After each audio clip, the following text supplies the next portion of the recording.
I shall wait for it to fall.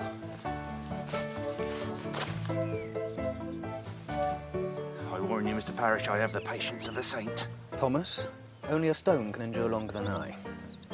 We shall see.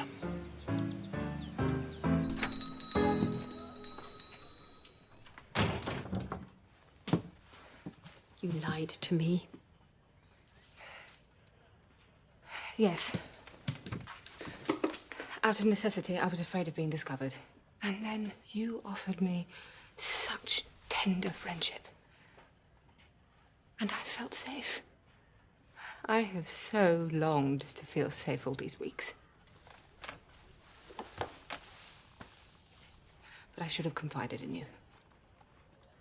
My real name is Mrs. Richard Dempster. I came from Oxford and I'm a runaway. You pretended to be my friend, to win my protection. I did not pretend, never for a minute. I hold you in the highest esteem. And yet you have brought shame upon me. You have made me an object of ridicule. How? Look at yourself. What will people think of me to have associated with you? I flaunted our friendship with no idea whom or what I had befriended. Why should you care what people think? You are your own person, with your own style. You are mighty. You care nothing for fashion. You follow your own unique vision, not the whims of Paris. I care nothing for fashion. Evidently you do not follow it. Ooh, you are wicked. You are cruel. Then I have no scruple in turning you in. Miss Pearl. Miss Pearl. I wish to send a telegram, Miss Timmins, to a Mr. Richard Dempster of Oxford. Miss Lane? Wronged husband, abandoned by his wife, Enid. Dear Pearl, I beg your forgiveness. I would not hurt you for the world. I owe you so much. I was at my very limit when I came here. I was dying of loneliness. Miss Lane sent me to you for work, but I found in you something even greater. Miss Lane sent you to me, but you answered my advertisement. Miss Enid came to the forge in trouble. She needed work and you needed help. You knew all about her, all along. How you must have laughed at me.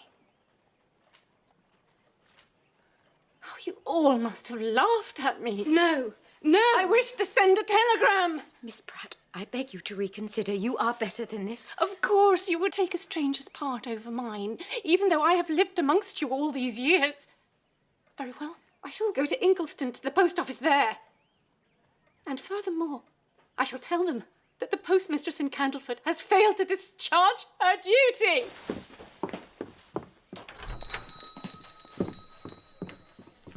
Mum? Where is Sydney? Do you not have a newspaper to print? Do you not have letters to deliver? My posterior portions, they are benumbed. I've lost all feeling in my legs.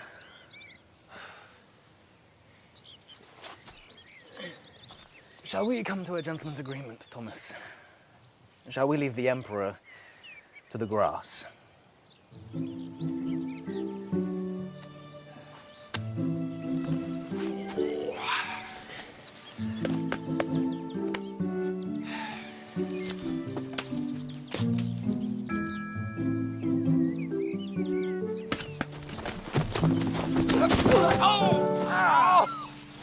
Oh, my head! Oh, my knee!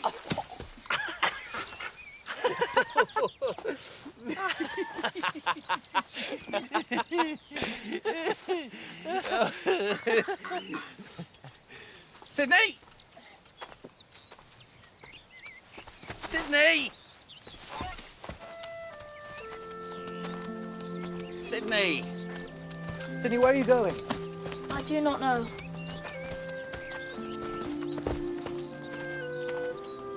I broke the range, and Ma was on her knees with it for days, and she got soot all over her nice dress.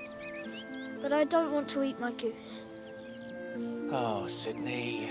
Now, you come and sit here with us and calm yourself down, and then we shall see what to do. Sydney! Thing is, Mum, I do believe he was afraid of his goose getting roasted. Oh, he may have gone to set it free.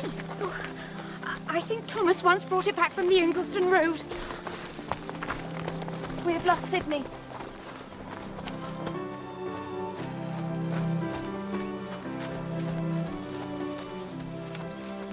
Miss Pearl? Miss Pearl, you're crying. Where are you going, Miss Pearl? I'm going to the post office at Ingleston. Post office? Ingleston? Why do you want to go there? I do not want to go there, not really. But I wanted to punish someone who's already been punished enough. Now I fear I cannot go back. In truth, Mr. Brown, you find me somewhat distrait. Miss Pearl. Well, Miss Pearl, what has happened? Oh, nothing, Daniel.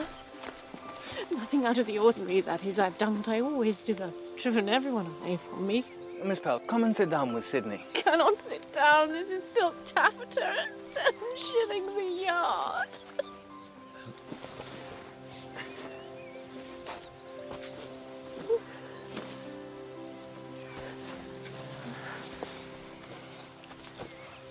You should not be here, Sydney. Why are you so far from home? I don't want to eat my goose. He's my friend.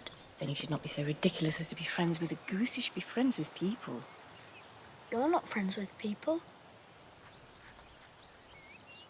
No, indeed.